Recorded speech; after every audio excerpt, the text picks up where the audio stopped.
university leadership on how we can make the youth council better, more democratic, and more representative of the young people.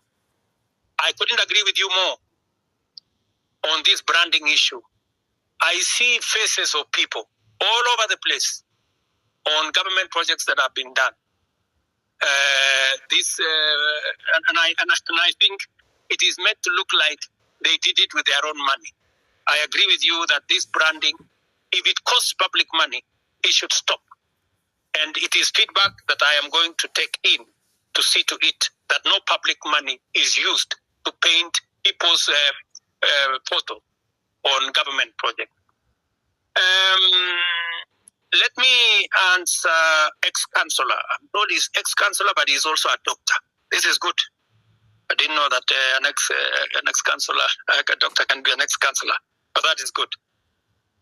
He has asked me about the NHIF and the transition to shift. Let me tell my brother, I didn't get his name, that the reason why we are shifting from NHIF to shift is because NHIF is limited. NHIF only captures a small section of our society. It is my intention, as I made a commitment to the public, that every Kenyan must have two things. Must have access to healthcare and must have access to health insurance. We must make sure that those people, even those who cannot afford NHIF, because there are many people who cannot afford the 500 we are paying at the moment. And that is why we have brought in a means testing system so that the people who cannot afford the 500, we have now reduced it to 300 under the new program. And even those who cannot afford the 300, the government of Kenya is going to pay for them, so that no Kenyan will go to hospital, whether they are suffering from hypertension or cancer or diabetes or whatever. Either they get treatment because level 1, 2, and 3 are free, or they can go to a referral hospital and there is an insurance system. Through SHIFT, that's a social insurance that is going to make sure that their bills are paid. So, and let me tell you, one very important addition to this program is the digital health platform.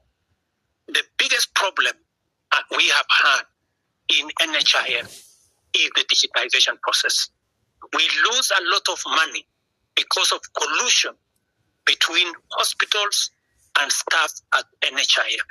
In fact, you saw in the public media that there are hospitals that have more accountants than medical officers because they are gaming the system. We have now standardized all tariffs.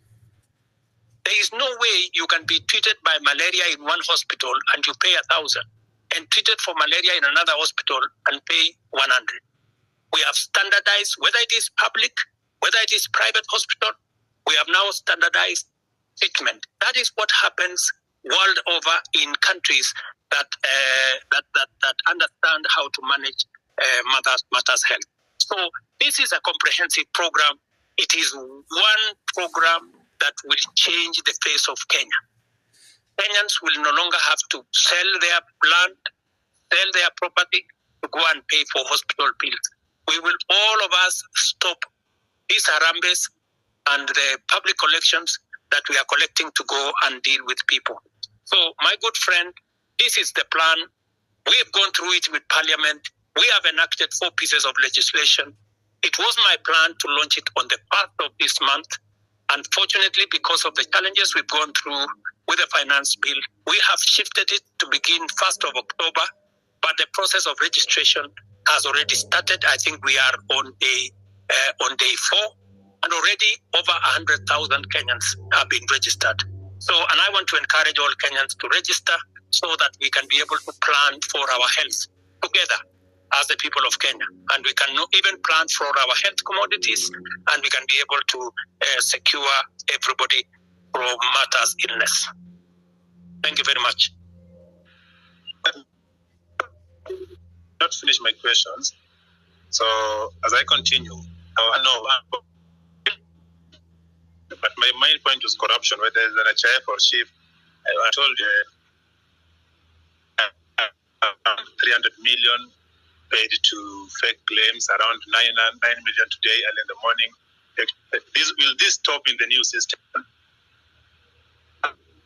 Is that since you came into power now 2 years ago, the only thing you keep mentioning is the price of Unga going down and the housing project, which we do know very well will not be occupied with the common man like me.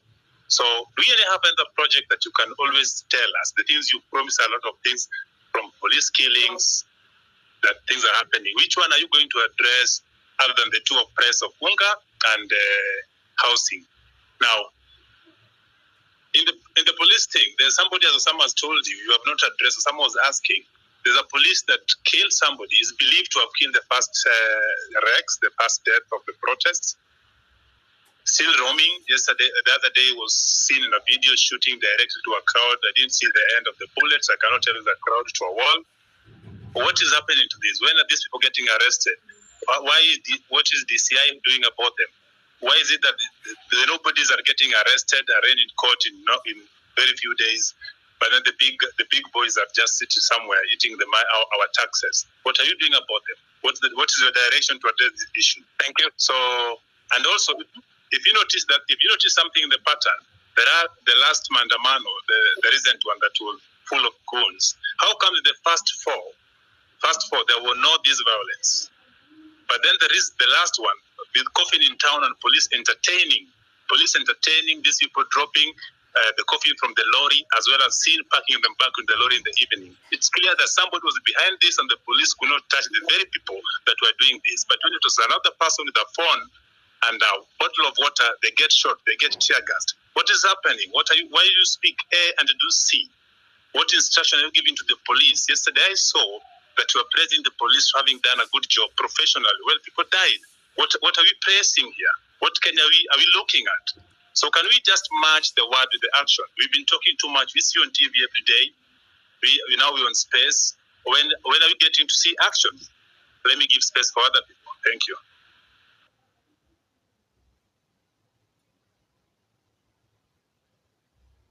Also, Mr. President, have you tried to reach the families of those who were shot dead by the police or injured by the police? Even a single one? Have you tried to reach even their mothers? Thank you very much. Let me just speak to two of the things that you have. Yes, I have tried to reach out to Kennedy Onyango's mother, Jessica Onyango, and in fact, I am scheduled to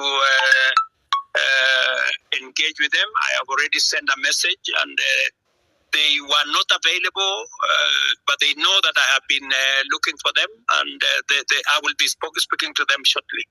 On the matter of this rogue police officer that you say is roaming, that is something I would want to get exact details of who this is, and I can tell you that we will apprehend him and deal with him in accordance with the law.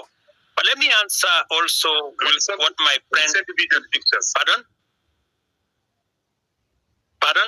If you're having a difficulty locating the police, we have videos and pictures of them. Okay. So that should be easy. Please forward the picture and photos to me, to Hussein, my spokesman here, and also I would appreciate if you can send it to also my inbox if you can, or if you can send it to the Independent Police Oversight Authority. We will deal with it. But let me also respond to you about matters corruption. I want to promise you that part of the pushback we had on implementing our universal health coverage is because of corruption. Very many corrupt people who are gaming NHIF were against what we were doing. That is why they went to every court available, trying to sabotage this program, because they know that they will be out of business once we roll out this program, because there will be no room for them to hide. It is also the reason why, my good friend, I am digitizing government services. because I want to reduce the interaction between Kenyans and officers who sometimes ask for bribes left, right, and center. I want Kenyans to accept public service from the comfort of their offices or their phones or their homes. But let me speak to the subject of corruption in that matter. Number one, we will operate a digital system through and through, whether it is with KEMSA, we are digitizing KEMSA, we are digitizing commodity distribution, we are digitizing matters to do with the whole all health hospitals. In fact, the program that is going on now, we have grouped hospitals into PCNs, where we are grouping a number of hospitals into one PCN in every sub-county, so that we can identify where these hospitals are, and we are working with the counties. I know you have said that the only thing I talk about is hunger and housing. Let me also tell you, the whole housing plan is not just about houses, my brother. It is about real people, real jobs. Jobs in our industries that manufacture cement, jobs in our industries that manufacture steel, jobs in our industries that manufacture clinker, jobs, engineers, architects, accountants, HR managers, and many people who are working in that ecosystem. And beyond that, let me also tell you, my manifesto is a 5-year manifesto.